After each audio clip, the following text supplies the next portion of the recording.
And gentlemen, it lies here for Aura Fire. It can be the final game for Alter Ego. It can send Aura back home. Elimination is on the line for game number 4. Into the land of Dawn we go. Aura Fire with an all or nothing draft. A very risky draft. Will they be able to pull this off? Go big or go home is literally what's happening here for Aura Fire. So we're going to see how it actually unfolds here against Alter Ego. Very team fight heavy, very good control over those team fights as Aura Fire. They might be able to look for pickoffs on the board, but so far, Facehugger as well as Godiva just being such a nuisance here, even from that early game.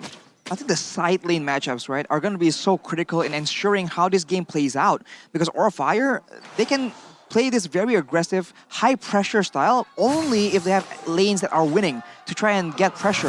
If they don't get advantages there, if their laners fall behind due to ganks or roams, Alter Ego can very easily turn this around. And also note that none of the members from Aura Fire have Purify at all. So just really free farm for Atlas to take in that Fatal Links as soon as he hits level 4. And to add on to that, it's Fluffy on the Flicker, not the Arrival that we've, we mentioned earlier. So we'll see how this plays out.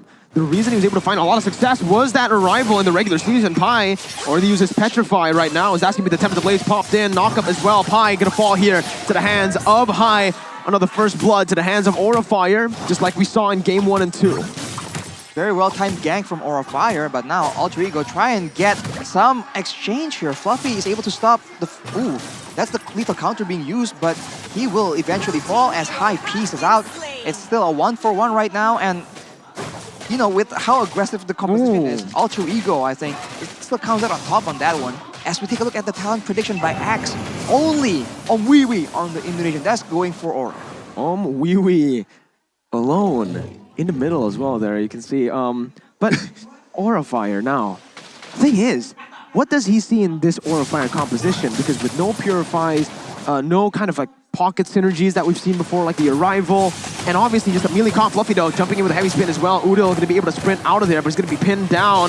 Udil getting brought back, but it's actually miscalculated. Whoa, Facehugger flickers forward, goes in for Stampede, bringing Udil back, but that's going to be the Cold Ulcer popped in. High jumps in with the Tempest Blade, looking for the kill onto Udil right now. Udil still surviving for a bit, but will fall in the end to the hands of High. Meanwhile, Pi, in the midst of it all, once again, is able to survive.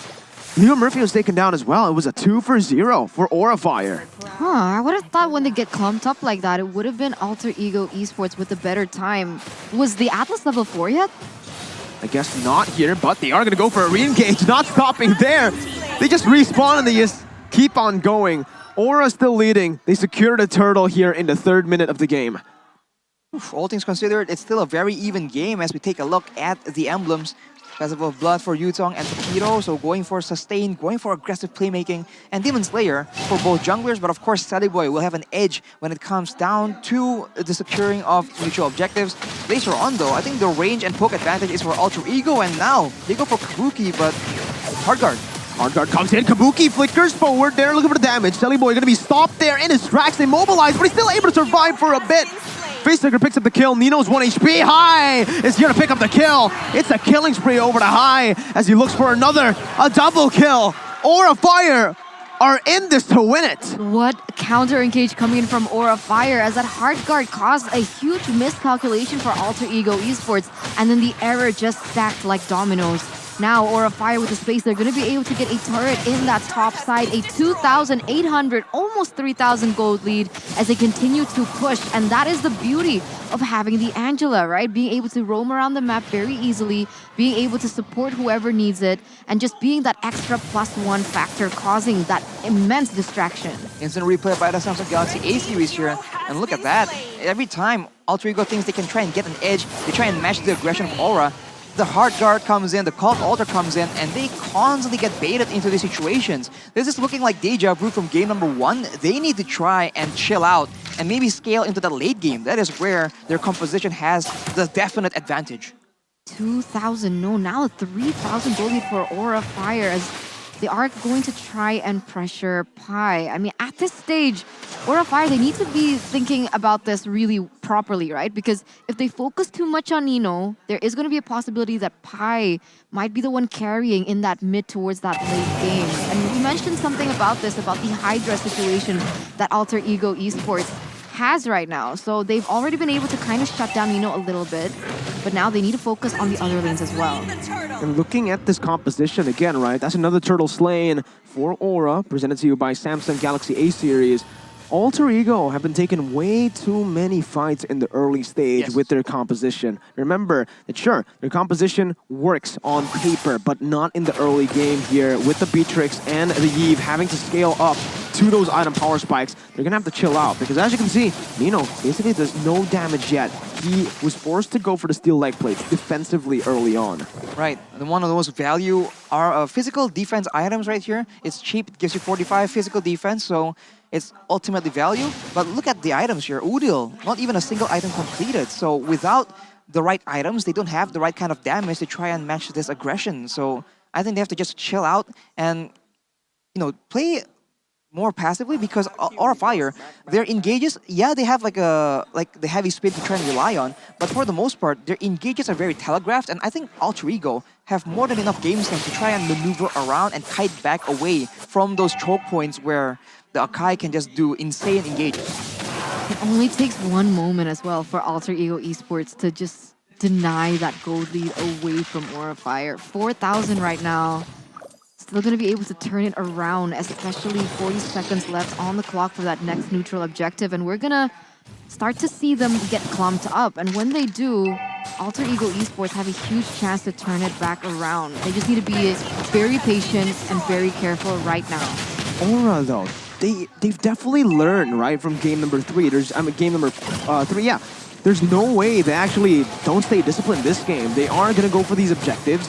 Fluffy's just zoning and they're not really committing to anything, right? So this is what they were supposed to do in game 3 with the lead that they have. But now, Alter Ego are going to be the ones forced to react to the proactive plays placed down by Aura Fire on the map. If they can stall the game long enough, I think Alter Ego, as we as per our predictions, have a chance here, but they need items and they need the right kind of opportunities. Right now, the turtle is being sieged, but there we go. That's a steal coming in from Sally Boy. Lethal counter and a retribution. Leo Murphy needs to back off now. Aura Fire forcing the fight, but Alter Ego do not need to take this. Wise positioning and wise decision-making from Alter Ego. They take the turtle, they back off. Yeah, I thought they were going to overcommit to that because that would have been kind of detrimental to how they're able to slowly close the gap little by little. Already 3.7 in difference, as now Aura Fire, though, still being able to manipulate these side lanes a little bit better because we saw that the bottom side was already cleared up and unfortunately Nino was forced to deal with that. So a little late in that setup, and that therefore Aura Fire being able to get the advantage in that neutral objective. I think the mindset that Alter Ego needs to be playing with right now is to ensure that their members survive. Right? Because if their members survive, they can snipe, they can use the road manipulation from far away to do damage. But if they try and go for kills, if they get baited to try and secure the kill on High, on Godiva, on Facehugger, that is where they get baited and they don't have the right composition to try and do that kind of playstyle. So the mindset, how they want to position and who they target needs to be on point right here if they want to get a comeback victory against Aura Fire right now, because Aura is doing amazing.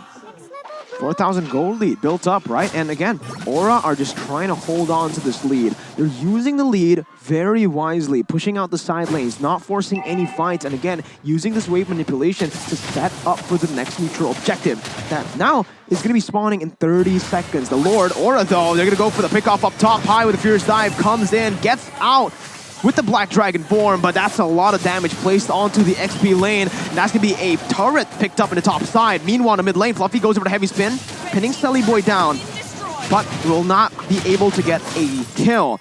Doesn't matter though, Aura still are able to play the macro game really well with that turret up top. That's the beauty of Angela and the Link, right? Because they don't always have to be together. I mean, at some point, Link can always maneuver to the top side, and then the Angela can roam to the bottom side, try and clear those side lanes, and then if something happens, if a gank ensues, she can always use her Heart Guard to get out. So that's a positive thing that they have, and Aura Fire, they've been utilizing it really well.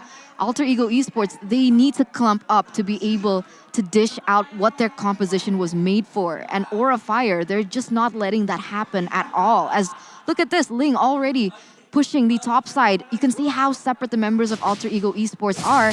As Aura Fire, they're actually already setting up for this objective. Oh my god, what a beautiful pick by Fluffy there. Udil still trying to survive here, but will be taken down by Face Tiger. Aura Fire with a 1-0, a man advantage. They're going to go for the Lord. And again, Aura this game have been phenomenal. The way they're playing the map, the way they're using that pick-off potential to chain it towards objectives. But they need to zone Selly Boy. Last time they went for a neutral objective with Selly Boy open, it was a steal. Good secure by Aura. What a very good execution by them. Absolutely clean from the side of Aura Fire. And now, they go aggressive, but Alter Ego, they are prepared. I mean, as long as Alter Ego really send the beefier members up front, I think they are still in a good spot because without Udil getting picked off like that, there was a very good play by Fluffy that really ensured that they get the pick off and they get that free Lord. I think Alter Ego will wisen up though and won't allow Aura Fire the same opportunities more than once or twice. Here though, they're gonna have to like give every single turret away. Fluffy though goes over to heavy spin, Selly Boy gonna be brought back, but he's still under the turret. Too risky for Aura Fire. And like we mentioned in Game 3, what were they lacking? Discipline. This game, they are truly disciplined. They're not forcing, they're not committing into anything that might give Alter Ego that coin flip back to them. They know exactly how Alter Ego Esports need to bring it back. They need to be able to work on the momentum off the back of Leo Murphy, and they're not letting that happen at all. They're splitting the map, disallowing that group up, and Aura Fire, 7,000 gold lead here in the 11th minute.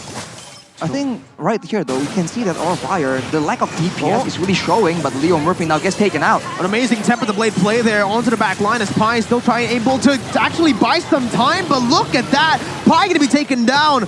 What was that damage from Aura Fire? I mean, 7,000 gold lead now built up. High is definitely, high on the gold income, and he is already max level, so he does a lot of damage. But now this is where it gets difficult for Aura Fire. They have to try and find a way to end the game, despite Alter Ego having a Yve and a Beatrix, because the longer the game goes, the more the gold difference won't matter. High has reached peak power spikes, and now it's urgent for Aura to try and end this game out. Especially Udil, Pi, and Nino, they're going to deal way more damage as time progresses. As we're taking a look at the damage dealt, and even now, Udil is #1 in that board. Wow. That's the Yi for you, man. And High. Wow. Very good decision there to actually go for the base turret. We mentioned many times, Arashi, that with the First Lord, if you're able to get just the tier 2s, it's already so value. High picking up that base turret just made it super value for Aura Fire. Now, 9,000 gold lead. Take a look at the player's gold here, how it's distributed. It's High and Kabuki, so those are the two main members you want the gold on. Which is very good for the side of Aura. And they have to try and maintain this objective, but Magic Sentry being used by Alter Ego right here. Pretty smart, but can they do anything with that information? Nino steals the orange buff though, so a small victory, a small silver lining. And again, Aura Fire will just wait for the Lord and try and use that and use the macro play, because they do have the Ling, they do have the Angela. The macro play is completely in their control. I'm curious to see how Aura Fire they're gonna set up for this, right? Especially now that we're entering that mid-stage of the game, that they have to be way more careful. As Alter Ego Esports, they're starting to gain their power spikes here. For Aura, remember, this is their tournament lives on the line currently. Elimination is going to happen if they lose this game, so they are really just in their flow state currently. Lord Slain once again, Aura Fire pushing their gold lead onto 11,000 right now. This is massive, and I really don't see how Alter Ego can turn this around now, because with all the zoning, all the damage, the dive from Aura, even a called Alter with the sustainability, are Alter Ego going to be able to withstand this? I think right now their plan is to try and rely on Nino as much as possible. If you look at Udil, right, his items, he only has 1.5 item completed. It does seem like he's been giving up his farm to try and make sure that Nino stays at a healthy level of income. So the high ground won't be nearly as strong. And we can see that with the Cult Altar available, Aura Fire is very smart in using that cheese, right? The Cult Altar in the way that's as annoying as possible. Oh, okay. Good micromanagement up top by Nino with the Bennett. Good positioning as well. Hein was looking to dive into Nino, but they were all playing just really well. Fluffy, though, with a heavy spin, comes in, actually able to pin Silly Boy down, is in the back line. The Fatal Links connects onto one member. Hein picks up a kill on the Silly Boy. The Beer's Passion being popped in. The Lord is going to be taken low, but the base is wide open. Wait a minute. No minions on the board. Nino with the Nature Drill trying to buy some time, but the base targeted down by Aura Fire will mean we're getting Game 5 in this series. 2-2. Aura equalized. Back to a best of one for Aura Fire as well as Alter Ego Esports, as Aura is still able to secure and stay relevant in their playoff run. The cheese strat with the Cult Altar, man. Aura is just so good at using it. Have all their victories been off the back of that Pyramis? Because I remember in the first game they have it as well. Yeah. Wow, man. That, again, the drafts. Everyone doubted Aura Fire's draft. Well, Aura Fire, this is what they have, been good at since Season 8. The reason they were able to have such a meteoric rise was because of the draft. And here, they're playing towards their strength. Angela? What? Why are you going for Angela? Why are you going for all these? What is going on? It doesn't matter. Aura Fire knows how to pull off these crazy compositions. Gold lane, Paquito, no marksman, no problem. I mean, at that point, right, if Aura Fire couldn't secure that early game win, that would have been GG, right, at that point. Yeah. Because they risked so much and put all their eggs in the basket of that early game that if something slipped, if there was one moment by Alter Ego Esports that could have been turned back into their hands, that would have been a done deal for Alter Ego because of the scaling heroes that they had. But I guess that's how Aura Fire like to play. They like to go all in. They like to take those big risks. And in the end, it actually works out for them. And they didn't even need a single Purify in that fight. Leo Murphy was unable to have an impact. Again, I think they just were too aggressive in the early game. They know that Aura Fire wants to snowball. They know that the split push and everything else, it all relies on Aura Fire getting control all the way in the early game. And yet they go for those big fights. And it seems to be a pattern here. Whenever Aura Fire wants to try and abuse some kind of cheese strat coming in, Alter Ego seems to just default to try and contesting that first turtle and then going for a few more fights afterwards before maybe wisening up and deciding that, okay, maybe that's not the best of ideas. Maybe we need to try and chill for a bit. Flexible pick, Paquito.